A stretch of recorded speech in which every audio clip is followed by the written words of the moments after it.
സപ്ലൈകോ വലിയ പ്രതിസന്ധിയിലാകുമ്പോൾ സാധാരണ നമ്മളെല്ലാം ചെയ്യുന്നത് പോലെ കടം വാങ്ങും, ലോൺ എടുക്കും.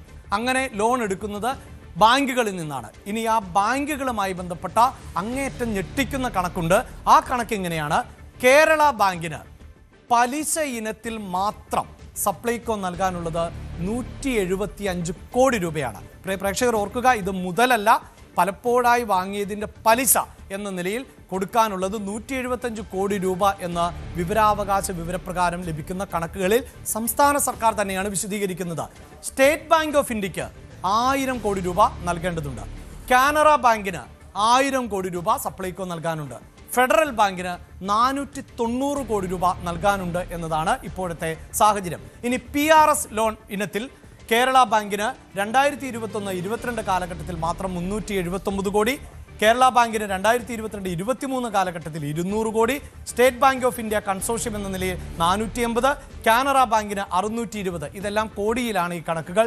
ഇതെല്ലാം തന്നെ സപ്ലൈകോ എടുത്ത ലോണുകൾ ആണ് എന്നതാണ് ഞെട്ടിക്കുന്ന വിവരം. ഇവിടെയാണ് നമ്മൾ ഈ ബജറ്റിലൊക്കെ സപ്ലൈകോയ്ക്ക് വേണ്ടി 100 കോടി മാറ്റിവെച്ചു, 200 കോടി മാറ്റിവെച്ചു എന്നതൊക്കെ കേൾക്കുന്നത്. പക്ഷേ അതെല്ലാം എത്രയോ തുച്ഛമായ തുകയാണ് എന്നതാണ് ഈ കണക്കുകളിൽ നിന്ന് വ്യക്തമാകുന്നത്. ഇനി ഇതാ സംസ്ഥാന സർക്കാർ കഴിഞ്ഞ 10 വർഷത്തിനിടെ സപ്ലൈകോയ്ക്ക് വേണ്ടി, സപ്ലൈകോ അങ്ങേയറ്റം നഷ്ടത്തിലാണ് പ്രവർത്തിക്കുന്നതെങ്കിൽ അതിൻ്റെ സാമ്പത്തിക പ്രതിസന്ധി മറികടക്കാൻ കൊടുത്തിട്ടുള്ള കണക്ക് എന്നത് 1800 സംതിങ് കോടി, 1813 കോടി രൂപ എന്നതാണ് ഇപ്പോൾ നമുക്ക് എടുത്തു പറയേണ്ടത്. ഇതാണ് 10 വർഷത്തെ കണക്ക് എങ്കിൽ ഓരോ വർഷത്തിലും സർക്കാർ അനുവദിച്ച തുക കൂടി ഒന്ന് നോക്കാം. 2016-17 സാമ്പത്തിക വർഷം 200 കോടി, 2017-18 200 കോടി, 18-19 125 കോടി, 19-20. നമുക്കറിയാം ഇതൊക്കെ ഒരു കോവിഡ് കാലഘട്ടം കൂടിയായിരുന്നു എന്നത് ഓർക്കുക.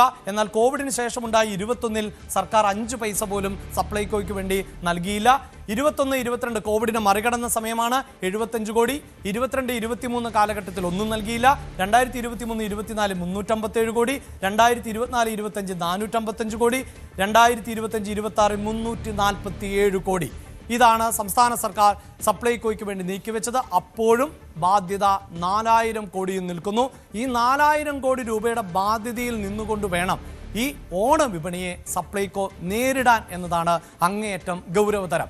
ഈ വിവരാവകാശ റിപ്പോർട്ടുകൾ ലഭിച്ചത് രാജു വാഴക്കാല എന്ന പൊതുപ്രവർത്തകനാണ്. അദ്ദേഹം ഇതുമായി ബന്ധപ്പെട്ട് നടത്തിയ പ്രതികരണം എന്ത് എന്നുകൂടി കേൾക്കാം.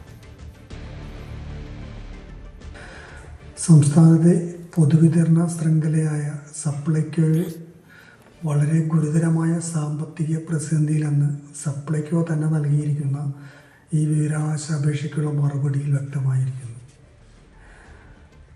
സപ്ലൈകോ സാധനങ്ങൾ വിതരണം ചെയ്തിട്ടുള്ള വിതരണക്കാർക്ക് നൽകാനുള്ളത് 432 കോടി രൂപയാണ്.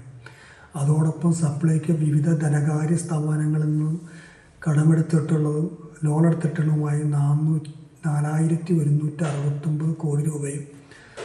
അതോടൊപ്പം 10 വർഷം ഇടതുമുന്നണി സർക്കാർ സപ്ലൈകോയ്ക്ക് വില നിലവാരം പിടിച്ചു നിർത്തുന്നതിനായി നൽകിയിരിക്കുന്നത് 1813 കോടി രൂപയാണെന്നും ഈ രേഖ പരിശോധിക്കുക വ്യക്തമാവും. ഇതിൽ നിന്നും ഒരു കാര്യം വ്യക്തമാണ്: സപ്ലൈകോ വളരെ ഗുരുതരമായ ഒരു സാമ്പത്തിക പ്രതിസന്ധിയിലൂടെ കടന്നുപോയിരിക്കുന്നത്.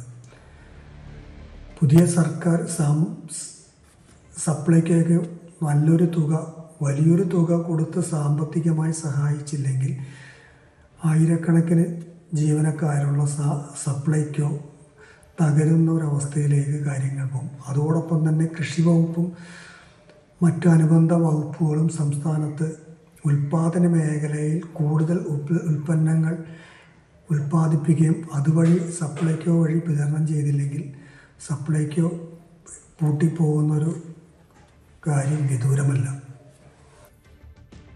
യെസ്, ഇതാണ് സപ്ലൈകോയുടെ സാഹചര്യം. നേരത്തെ എറണാകുളത്തെ കൊച്ചിയിൽ നിന്നുള്ള റിപ്പോർട്ടായിരുന്നു ഡാനി പങ്കുവച്ചത്. അതോടൊപ്പം തന്നെ അവിടുത്തെ സാഹചര്യം നമുക്കറിയാം. നമ്മുടെ ഭരണസ്ഥിരാ കേന്ദ്രമായി തിരുവനന്തപുരത്തെ മാർക്കറ്റുകളിൽ ഉൾപ്പെടെ എന്താണ് സാഹചര്യം എന്നുകൂടി നമുക്ക് വിശദമായി തന്നെ നോക്കാം. അതിനു മുമ്പ് ഒരു ഇടവേള. കൂടുതൽ വാർത്തകൾക്ക് News 18 Keralam YouTube channel subscribe ചെയ്യുക.